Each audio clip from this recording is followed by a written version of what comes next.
Hello दोस्त, arts vision 0.1 में आपका स्वागत है। आज मैं आपको बताने जा रहा हूँ भारतीय स्वतंत्रता आंदोलन की अगली कड़ी, जिसमें मैंने पिछली वीडियो में बहुत सारी बातें बताई, जिसमें महात्मा गांधी की जीवनी से शुरुआत किया था, उनकी यात्रा से शुरुआत किया था। साथ ही साथ मैंने आपको चंपारण सत्याग्रह, खेड़ा आंदोलन और अहमदाबाद आंदोलन के बारे में बताया था।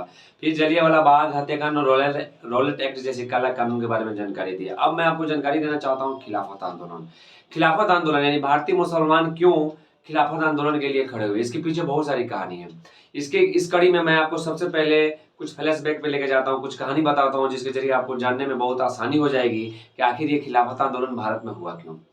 खिलाफत आंदोलन होने के पीछे पहला मुद्दा यह था कि विश्व में एक विश्व युद्ध हुआ, जिसको प्रथम विश्व युद्ध के नाम से जानते हैं, जो 1914 में शुरू हुआ था। कब शुरू हुआ था? 1914 में शुरू हुआ था, जिसकी शुरुआत विश्व स्तर पे किया गया था। ये इस युद्ध में ऐसे ऐसे अस्त्र शस्त्र का इस्तेमाल किया गया था जो पहले विश्व में कभी किया ही नहीं गया था। इसमें थल सेना, जल सेना, वायु सेना के साथ इस युद्ध को सबसे ज्यादा अहम बना दिया था कौन? वहां के जनता ने, यानी हर देश की जनता ने इसमें भाग लिया था। तो कहा जाता है उस समय विश्व दो भागों में बटा हुआ था। पहला था मित्र राष्ट्र, दूसरा था धुरी राष्ट्र। मित्र राष्ट्र की तरफ से इंग्लैंड नेतृत्व कर रहा था, जिसको ब्रिटेन के नाम से जानते हैं। इधर से जर्मनी कर रहा था। इंग्लैंड की 1918 में विजय हुआ, जिसमें क्या हुआ कि जर्मनी की तरफ से कौन लड़ रहा था? तुर्की। किससे लड़ रहा था? इंग्लैंड से। उस समय पूरे विश्व में इंग्लैंड का उपनिवेश था, यानी आपसे बताता हूं कि 13 उपनिवेश लेकर इंग्लैंड खड़ा था। तो उसमें क्या हुआ कि वो तुर्की जब, यानी जर्मनी हारेगा, यानी पूरा इसके साथ जो टीम है वो सब हारेगा, तो तुर्की भी हारा। तो जर्मनी के साथ अपमानजनक संधि किया गया था, जिसमें उसे पूरी तरह से पंगु बना दिया। उसी प्रकार सेवर्स की संधि किसके साथ किया गया? इंग्लैंड ने किसके साथ किया? तुर्की के साथ किया था। सेवर्स की संधि में इसके खिलाफत, यानी इनके जो सुल्तान थे, उनको उनके पद से हटा दिया गया था। अब इस कड़ी में हम आपको और मैं पॉइंट बाय पॉइंट बताऊंगा, इसके जरिए आपको जानकारी मिलेगी क्यों खिलाफत आंदोलन हुआ। यानी खिलाफत आंदोलन होने की शुरुआत यहीं से हुई थी। प्रथम विश्व युद्ध के बाद ब्रिटेन एवं तुर्की के बीच क्या हुआ? सेवर्स का संधि हुआ। कौन सा संधि हुआ? सेवर्स का संधि हुआ। इस संधि के जरिए ब्रिटेन ने तुर्की के सुल्तान को उनके पद से हटा दिया। उस समय पूरे भारतीय विश्व के मुसलमान तुर्की के सुल्तान को अपना खलीफा यानी धर्मगुरु मानते थे। यह एक अपमानजनक बात थी, क्योंकि धर्म के खिलाफ काम हुआ था। यानी प्रथम विश्व युद्ध में ब्रिटेन की तरफ से भारतीय मुसलमानों ने भी साथ, यानी ब्रिटेन ने जब लड़ाई कर रहा था 1914 में, तो उस समय भारतीय मुसलमान भी साथ दिए थे और उनको यह वचन दिया गया था कि तुम्हारे धर्म के साथ हम किसी प्रकार का हस्तक्षेप या छेड़छाड़ नहीं करेंगे। लेकिन प्रथम विश्व युद्ध के बाद उसने क्या किया? इस्लाम धर्म के साथ छेड़छाड़ किया। यानी कहने का मेरा तात्पर्य यह है कि उसने जो सुल्तान का जो पद था, जो तुर्की के जो सुल्तान थे, उसमें पूरे विश्व के मुसलमानों के धर्म गुरु होते थे, उनको क्या कर दिया? खलीफा होते थे, उनके पद से हटा दिया, जो कि सारे मुसलमानों के लिए अपमानजनक बात थी। इसलिए इन लोगों ने भारतीय मुसलमानों को यह लगा कि ब्रिटेन जो है हमारे साथ क्या कर रहा है? गलत कर रहा है। यानी वादा कुछ और करता है और करता कुछ और है। इसलिए इन लोगों ने एकता दिखाते हुए, भारत में हिंदू और मुसलमान दोनों ने एकता दिखाते हुए इस आंदोलन की शुरुआत की, जिसके लिए 23 नवंबर 1919 को दिल्ली में अखिल भारतीय खिलाफत कमेटी की स्थापना की गई। यानी कब?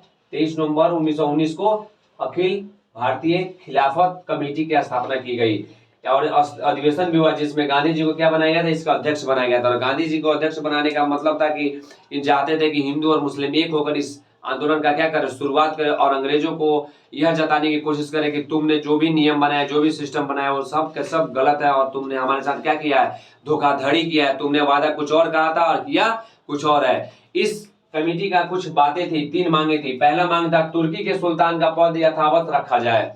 यानी खिलाफत आंदोलन जब जोर शोर पकड़ा तो अंग्रेजों को बड़ा ही परेशानी का सामना करना पड़ा। इसलिए अंग्रेजों ने इसके लिए, यानी भारत में इस चीज को जब शुरुआत किया गया तो अंग्रेज बोले कि आखिर आप लोग की क्या डिमांड है, क्या मांग है? तो पहला मांग था कि तुर्की के सुल्तान का पद यथावत रखा जाए, क्योंकि तुर्की का जो सुल्तान था खलीफा पद के लिए चुना जाता था, जो पूरे मुसलमानों के धर्मगुरु थे। यानी यह चीज उनको वापस दे दिया जाए।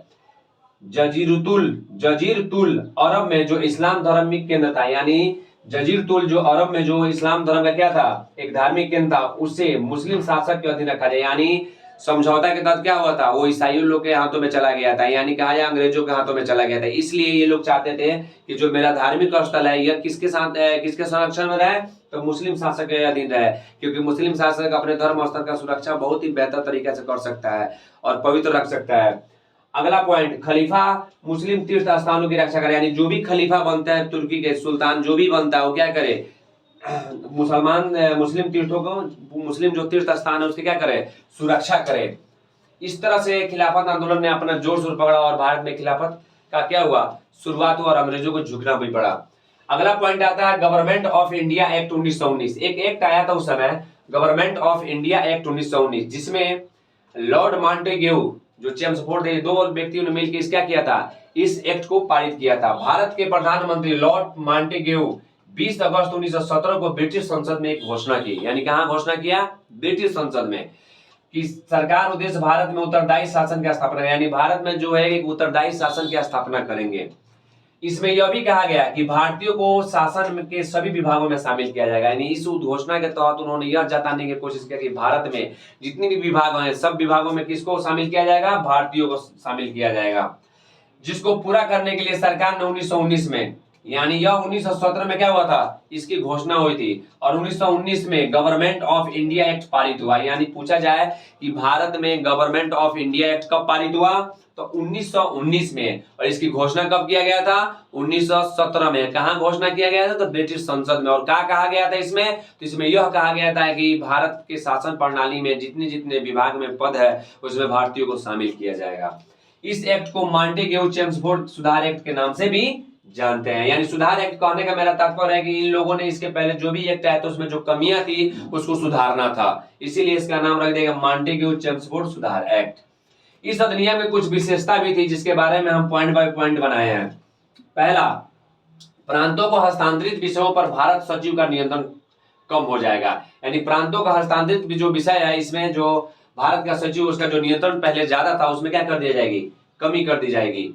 दूसरा पॉइंट, भारतीय कार्य को देखरेख के लिए एक नया अधिकारी नियुक्त किया, यानी भारत में जो भी कार्य होगा उसको देखरेख करने के लिए क्या होगा, नया एक अधिकारी नियुक्त किया जाएगा जिसका वेतन भारतीय राजकोष से यानी भारतीय राजस्व से दिया जाएगा। तीसरा पॉइंट, विषयों को पहली बार केंद्रीय और प्रांतीय भागों में बांटा गया, यानी पहले जो विषय आते थे एक रूप से आते थे और हर जगह लागू होते थे, लेकिन पहली दफा किसके तहत, गवर्नमेंट ऑफ इंडिया एक्ट या मॉन्टेग्यू चेम्सफोर्ड सुधार एक्ट के तहत यह नियम बना कि विषय को केंद्रीय और प्रांतीय भागों में बांट दिया गया। केंद्रीय में द्विसदनीय व्यवस्था की गई जिसमें पहला सदन राज्य परिषद और दूसरा सदन केंद्रीय विधानसभा। इसी के जरिए आज भी हमारे संसद प्रणाली चलती है।